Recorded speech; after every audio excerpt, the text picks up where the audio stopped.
Penyebab kecelakaan beruntun di Tol Cipularang, polisi sebut posisi gigi tronton tinggi di jalan menurun. Korlantas Polri akan menerjunkan tim Traffic Accident Analysis untuk mendalami penyebab kecelakaan beruntun yang terjadi di Tol Cipularang KM 92B, arah Bandung menuju Jakarta. Kecelakaan itu tepatnya di wilayah Kecamatan Sukatani, Kabupaten Purwakarta, Jawa Barat, Senin, 11 November 2024, pukul 15.10 waktu Indonesia Barat. 1 orang meninggal dan 28 orang terluka akibat insiden itu. Dari yang terluka, 3 diantaranya luka berat. Kami gunakan metode TAA dan Scientific Crime Investigation yang melibatkan tim Polda dan Mabes pada olah TKP yang berlangsung besok, Selasa 12 November, kata Kepala Korps Lalu Lintas, Kakorlantas, Polri, Irjen Aan Suhanan, kepada wartawan di lokasi kejadian, Senin malam.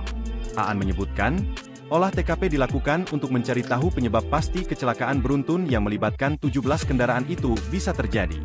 Berdasarkan pemeriksaan sementara, dia mengatakan, posisi persneling pada truk tronton yang bermuatan kardus yang diduga menjadi pemicu utama kecelakaan beruntun itu.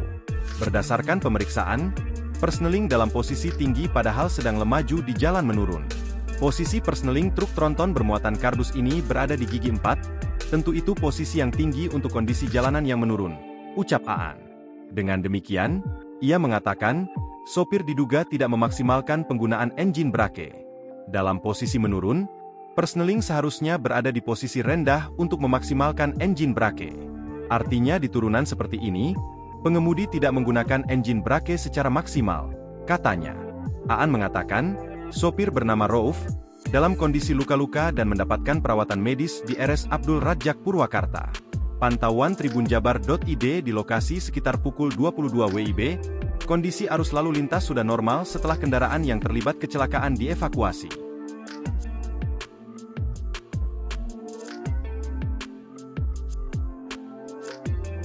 Download Tribun X sekarang, menghadirkan lokal menjadi Indonesia.